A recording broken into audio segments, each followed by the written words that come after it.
All right, we're back to For Real Talk with Donnie Stevens. This is going to be episode 3, part 2. The theme music this morning we've got is from the WWE. The first episode we had Ric Flair, and then the second one I got Big Papa Pump. So just kind of making things a little fun today. Part 2 of this episode 3 is going to be talking about the NFL. A lot of exciting things coming up. You've got the NFL draft this coming Thursday here in Dallas, Texas. A lot of people are really excited to see what's going to happen, what trades are going to be made, who's going to go number 1 overall, where's Baker Mayfield going to go. I did hear a story this last week that he kind of did himself some injustice. The reports I heard were the Los Angeles Chargers sent him a playbook. They were interested in interviewing, going to dinner with him, which typically when you're a top draft choice, a lot of teams will give you 15, 20 plays out of their playbook and want you to review them and kind of talk it over with them. And I guess his response was he didn't have time to look at them because he was too busy. Are you freaking kidding me? Too busy? This is your livelihood. This is what you tried to get for the whole time. Now, granted, I know he's still going to get drafted, and I think he's going to be a great football player. Not a good look for him, especially when everybody constantly criticizes everything he does. So it was a little disappointing hearing that. I still know he'll go to probably somewhere between the top, 15 picks is what I'm projecting. But just a little disappointing because you never know. The Chargers might have been trading up, looking to get him as a quarterback of the future because, Phillip Rivers is not getting any younger as well, even though he probably still has about 3 or 4 more years left. So, Baker, sorry, man, I love you. Great quarterback, Heisman Trophy winner, but you got to be a little smarter with your interview process. Moving forward, though, still this week in the NFL, there was a lot of things that happened. Dez Bryant, everybody knows, was cut from the Cowboys. Kind of curious to see where he's going to go. Thought it was really weird that he was working out with Odell Beckham earlier this week. And then Brandon Marshall gets cut from the Giants and didn't pass a physical? Is that a sign that maybe the Giants are freeing up some cap space to bring in Dez? I mean, I don't know about you, but Dez wants to shove it down the Cowboys' throat and show them that he wasn't done playing. He still had a lot to bring to the table. That would be interesting. If they bring him in at New York and he plays the Cowboys twice a year, it could be crazy. I still don't think the Giants are going to be that good of a team, but they always play the Cowboys really well. So, hey, make sure to stay tuned this next week. The NFL draft is always fun to watch.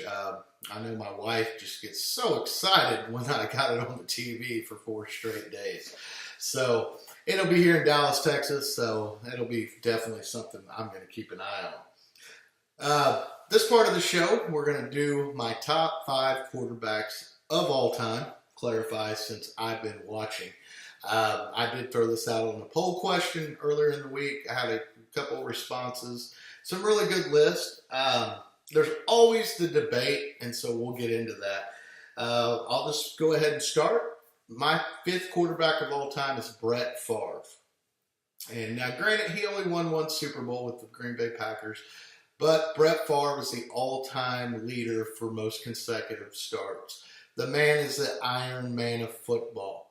He was one of the greatest quarterbacks to watch. He was a gunslinger. He would either just wow you or he would just break your heart. Kind of like when he came back with the Vikings and they went to the NFC Championship game, lost to New Orleans. He threw a pick in the overtime, and New Orleans ended up, kicking the field goal to go on to the Super Bowl. That was one of the heartbreakers. He did it a few times in Green Bay as well throughout the years, but the man was always fun to watch. I still go back to the game after his dad passed away, and a lot of people thought, hey, he might not play, and he's like, no, I'm playing. My dad would want me to. His dad was a high school coach. A lot of people never thought Brett Favre would be in the NFL. And he played that night against the Raiders and had one of the greatest performances ever on Monday Night Football. Just a great competitor, someone that I always enjoyed watching in his time that he played in the NFL. So he was my number 5. My number 4 pick is going to shock you. He never gets talked about anything about being a great, but I'm going to put him up there. And that would be the man from Henrietta, Oklahoma, Mr. Troy Aikman of the Dallas Cowboys. For the people that don't know anything about Troy Aikman, he won 3 Super Bowls with the Cowboys. Now, granted, he played with Emmitt Smith, who was the all-time leading rusher, and he played with the playmaker Michael Irvin. Troy Aikman was a stud. He went 3-0 in Super Bowls. He won 2 with Jimmy Johnson and 1 with Barry Switzer. He got drafted number 1 overall by the Cowboys, and his first year they went 1-15. They were horrible. He took a beating, and the man was resilient. He just kept on coming, and he always made smart throws. Doesn't get the credit he deserves because people always said, well, he played for these awesome Cowboy teams that, but you still got to make the throws. You still got to lead the team. He was a great leader, and he's went on now to have a really great broadcasting career with Fox. So Troy Aikman, my number 4 quarterback of all time. I'm sure I'm going to get some flack on this, but I don't care. I will argue all day long with anybody. All right? I always, too, by the way, I didn't put Dan Marino on this list. I'll go ahead and say that. I measure things by championships.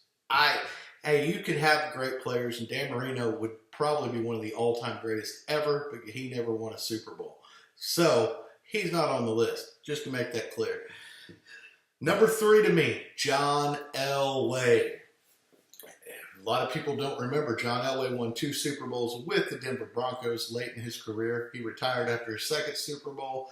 The man was a beast when he came out of the league. He got drafted number 1. He made a big deal because he didn't want to go to Baltimore and be a Colt. He ended up being drafted by the Yankees as well, kind of threatened not to play football. They worked a trade out. He went to Denver. All he ever did in Denver was win. He made Denver a winning franchise, went to multiple Super Bowls earlier in his career, couldn't win the big one, got blown out, by the 49ers, got blown out by the Redskins, lost to the Giants as well in a Super Bowl. But the one thing he always lacked is he didn't have a running game. And later in his career, Terrell Davis kind of brought that balance that he needed. Elway went out on top, back-to-back Super Bowl champions. Some of the things he did, the drive against the Cleveland Browns in the AFC Championship game, he was just a stud. The man had a cannon. He just knew how to win. And I remember watching his first Super Bowl win when he won against the Packers finally. That man was willing to do whatever it took. He was running the football. He was diving. He was a man on a mission to prove he wanted to win a Super Bowl. And that was something, even late in his career, to see a man do that was phenomenal. So John Elway is number 3 on my list. That leads us to number 2. And I always hear the discussion about Tom Brady. Tom Brady, is he the greatest of all time? Tom Brady is awesome. His story is awesome. The fact that he was I think it was a 5th or 6th round pick from New England. No one ever thought he would play in this league. Drew Bledsoe gets hurt. He steps in. He ends up leading them to a Super Bowl. You've got the last 18 years of what I call the Patriots dynasty. And Tom Brady is phenomenal. Now, granted, Tom Brady does have 5 Super Bowl wins. He also has 3 losses as well. And it could have easily went the other way. If the Seahawks don't throw the interception on the 1-yard line, he possibly loses that game as well. But, hey, props to Tom Brady. He's always going to be an all-time great. He is what he's done in New England. He seems like he's getting younger. He's in his 40s now. He says he's going to play for at least 4 or 5 more years. He's probably telling the truth because he hadn't slowed down at all. So we'll see what he does, but I'm just not going to put him on that number 1 pedestal yet, which leads me to my number 1 quarterback of all time. And there is no arguments, folks.